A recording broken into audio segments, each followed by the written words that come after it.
Quest'anno ho voluto dedicare la giornata mondiale del migrante e rifugiato alla pastorale degli sfollati interni.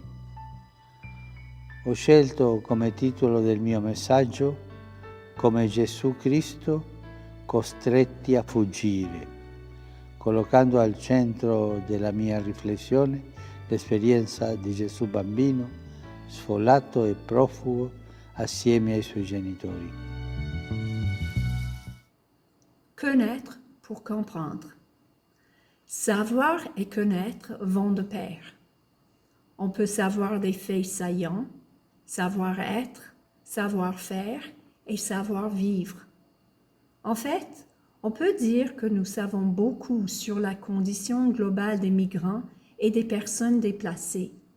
Parfois vrai, car ces faits nous viennent directement de ceux qui œuvrent pour et auprès de ces enfants de Dieu. Hélas, parfois faux, car la crainte est omniprésente, alimentée par la peur. Mais la vérité reste que ces personnes venues d'ailleurs sont parmi nous, dans nos communautés, nos églises, nos magasins et au travail. Ils ont leur propre histoire, une histoire qui reflète leurs expériences, leurs dons, leurs espoirs, leurs déceptions et leurs besoins uniques. Comment savoir être, faire et vivre côte à côte, sans aller vers eux, les bras tendus, à l'écoute et les yeux attentifs, pour chercher à comprendre et possiblement être invité par eux à cheminer avec et les accompagner pour enfin les reconnaître comme nos frères et sœurs qu'on n'abandonnerait jamais. Faire prochain pour servir. Dans la situation actuelle marquée par la pandémie, il y a bien des changements.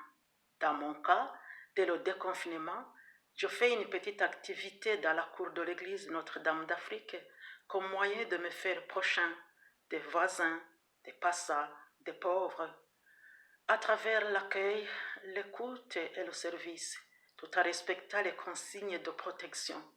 Alors, petit à petit, cette activité nous rapproche et favorise l'humanité. Écouter pour réconcilier. Quand on prévoit rencontrer quelqu'un, on pense souvent à ce qu'on va lui dire. On a toujours plein de choses à raconter. Mais pour établir une relation juste avec les gens qu'on ne connaît pas, avec ceux qui sont différents de nous, le point de départ, c'est l'écoute. Écouter malgré tout ce qu'on a à dire, écouter même s'il y a plein d'autres sources de bruit alentour. Écouter leur histoire, écouter leurs espoirs, écouter leurs craintes, leurs peurs. Quand en paroisse on accueille une nouvelle personne, et surtout si elle vient de l'étranger, qu'est-ce qui est le plus important? Présenter nos services, leur expliquer comment ça marche ici, leur donner beaucoup d'informations ou écouter? Avec l'écoute, on peut connaître, on peut aimer, on peut se réconcilier. Pour grandir, il est nécessaire de partager. Le partage a été l'un des éléments fondateurs de la première communauté chrétienne. Nous sommes la communauté chrétienne d'aujourd'hui et nous devons apprendre à partager pour grandir ensemble sans laisser personne de côté. La pandémie nous a rappelé que nous sommes tous dans le même bateau. Nous avons tous, indépendamment de qui nous sommes ou d'où nous venons, les mêmes besoins, les mêmes désirs et les mêmes préoccupations. Pour grandir vraiment, nous devons grandir ensemble en partageant ce que nous avons. C'est ainsi que les gens sauront que nous sommes chrétiens, par notre partage, par notre amour. Il faut toujours se rappeler que la personne réfugiée est comme vous et moi. Avant d'être obligée de quitter sa maison, elle avait une vie semblable à la nôtre. Elle avait une famille, se levait le matin pour aller au travail, elle contribuait à sa communauté, ainsi de suite. Cette personne a des dons. On peut la voir comme nécessiteuse car elle ne connaît pas notre culture ni notre langue et vit des moments difficiles. Mais elle a des dons à partager. Il suffit d'être un peu créatif pour l'impliquer dans notre vie. Ce faisant, nous réussirons à promouvoir que les personnes réfugiées sont, en bout de compte, comme vous et moi.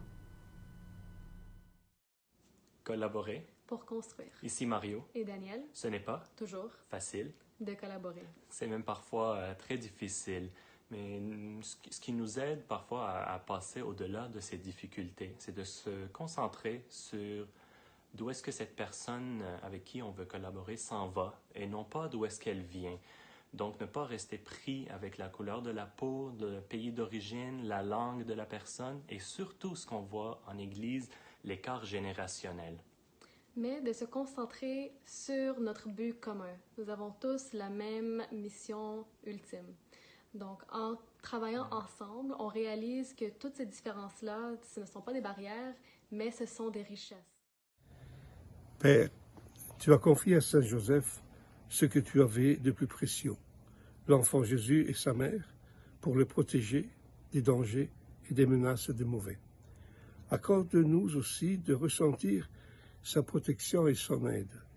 Lui qui a éprouvé la souffrance de ceux qui fuient à cause de la haine des puissants, fait qu'il puisse réconforter et protéger tous ses frères et sœurs qui, poussés par les guerres, la pauvreté et les nécessités, quittent leur maison et leur terre pour se mettre en chemin et chercher refuge vers des lieux plus sûrs.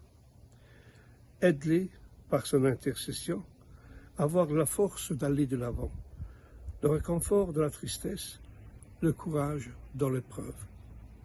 Donne à ceux qui les accueillent un peu de la tendresse de ce Père juste et sage, qu'il a aimé Jésus comme un véritable Fils et qui a soutenu Marie tout au long du chemin.